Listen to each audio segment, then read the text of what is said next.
발라드림과 구척장신의 경기는 2대0 구척의 승리로 끝났습니다. 오늘 구척장신의 승리 요인을 자세히 살펴보고 선공개도 아닌 예고편에서 득점 장면을 보여준 원더우먼과 월드클래스 경기도 예상해보겠습니다. 우선 제작진이 구척장신을 참 예뻐한다는 생각이 들었던 게 경기 전부터 G리그 우승서사와 발라드림에게 전패한 이야기로 구척장신이 이겨야만 하는 스토리가 펼쳐졌죠. 여기서는 보통 상대팀인 발라드림 역시 반드시 이겨야만 하는 스토리텔링이 나올 법한데 정혜원의 부상 소식 이외에는 딱히 발라드림의 간절함이 보이지는 않았습니다. 그래서 저를 포함해 많은 분들이 경기가 시작되기 전부터 분위기상 구척의 승리를 예상하셨을 것 같네요. 어쨌든 제작진의 편집은 편집이고 정혜원의 부상으로 발라드림은 완전한 컨디션으로 경기에 임하지 못했습니다. 반면 구척장신은 지난 리그 우승으로 시드를 배정받아 완전한 몸 상태로 경기에 임할 수 있었는데 여기서부터 작은 차이가 발생하기 시작했죠. 현영민 감독은 정혜원의 부상으로 허경희 골키퍼를 상대로 많은 득점을 하지 못하리라 예상했습니다. 방송에도 나왔지만 한 골차 승부가 펼쳐질 거라며 경기를 준비했는데 한 번도 져본 적 없는 상대였기 때문인지 구척을 상대하는 특별한 전략은 보이지 않았죠. 반면 발라드림에게 승리한 적 없는 구척장신은 모든 선수를 1대1로 마크하는 전략을 준비했습니다. 이 전략의 핵심은 역시 차서린이었죠. 차서린에게 경서의 대인 마크를 지시했고 이 때문에 발라드림의 강력한 공격 패턴인 경서 오버래핑이 쉽지 않게 됐습니다. 결국 발라드림은 서기가 공을 잡고 양쪽으로 치고 나가는 정혜원과 경서에게 공을 뿌려주는 전술인데 한쪽은 부상으로 빠지고 다른 한쪽은 차서린에게 막혀버린 거죠. 결국 서기가 직접 슈팅을 하거나 민서에게 패스해야 했고 그래서 이번 경기에서 민서의 슈팅 찬스가 많았습니다. 하지만 허경희 키퍼에게 중거리 슛을 성공시키기는 너무나 어려웠죠. 지난 G리그에서 허경희를 상대로 넣은 두 골을 다시 보면 정혜원의 돌파에 이은 1대1 찬스 그리고 민서의 패스를 허경희 앞에서 굴절시킨 골이었습니다. 즉 구척장신 입장에서는 허경희와 1대1 찬스가 나오는 상황이 아닌 발라드림의 중거리 슈팅은 모두 허경희가 막을 수 있게 준비한 거죠. 그래서 양 팀의 득점 전략은 완전히 반대였습니다. 어떻게든 허경희의 바로 앞에서 슈팅해야 하는 발라드림과 킥인 찬스를 만들어 중거리 슛을 노리는 구척장신. 하지만 골문 앞에서 엄청난 반응 속도를 보여줬던 정혜원 선수의 부재로 발라드림의 중거리 슛은 번번이 막히고 말았죠. 전반전만 보면 분명히 발라드림이 우세한 경기였습니다.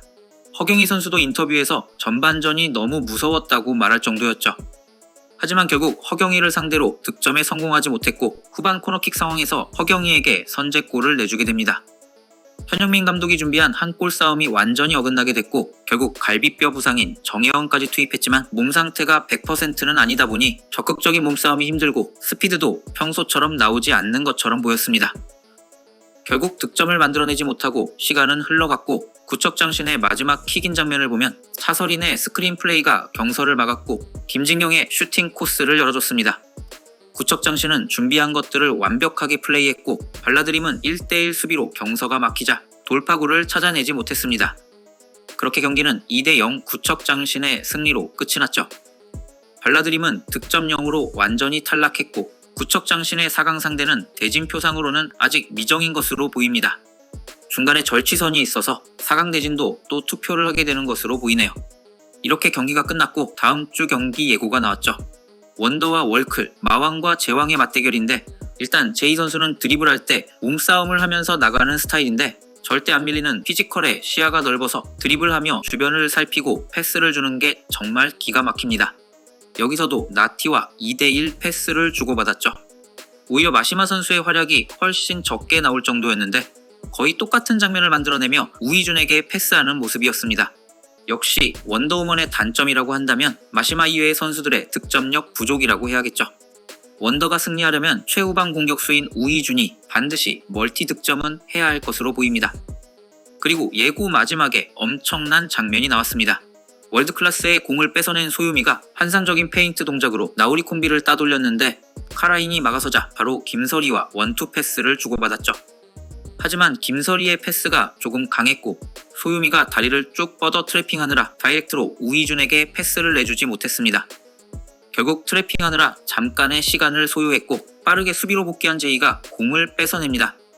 이번에는 제이가 드리블을 치고 나갔고 원더우먼의 수비가 3명이나 복귀했지만 누구도 반대편으로 달리는 사우리를 마크하지 않았죠. 3명의 수비수 사이로 뿌려진 어시스트로 사우리에게 완벽한 찬스가 만들어졌고 결국 득점으로 이어졌습니다. 선공개 영상도 아니고 예고에서 득점 장면이 나왔다는 건 우선 양팀 모두 다득점 싸움을 할 것으로 보입니다. 그리고 사우리의 득점 장면은 아마도 경기 극초반이라 어차피 선공개 영상으로 보여줄 걸 예고에서 미리 보여준 게 아닐까요? 즉 월드클래스가 빠르게 선취점을 얻어 유리하게 경기를 이끌어갈 것 같습니다.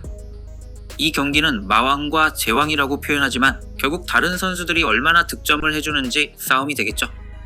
마시마와 제이 모두 수비 포지션에서 경기를 할 테니까요. 그래서 전력상으로는 월드클래스가 앞서 보이는 게 사실입니다. 마왕과 제왕을 제외하고 다른 선수들의 득점력만 보면 확실히 월드클래스가 앞서니까요. 그리고 원더우먼의 퀵소이 선수는 아직까지 골대녀의 경기력을 만들지 못한 것으로 보이기도 하고요. 하지만 소유미 선수가 또 한 단계 발전한 드리블을 보여줬고 우이준이 오랜만에 득점력을 보여준다면 원더의 승리도 충분히 가능한 정도의 전력 차이라고 생각합니다. 오늘 자고 일어나면 다음 주 수요일이었으면 좋겠네요. 저는 일요일 선공개 영상 리뷰로 돌아오겠습니다. 시청해주셔서 감사합니다.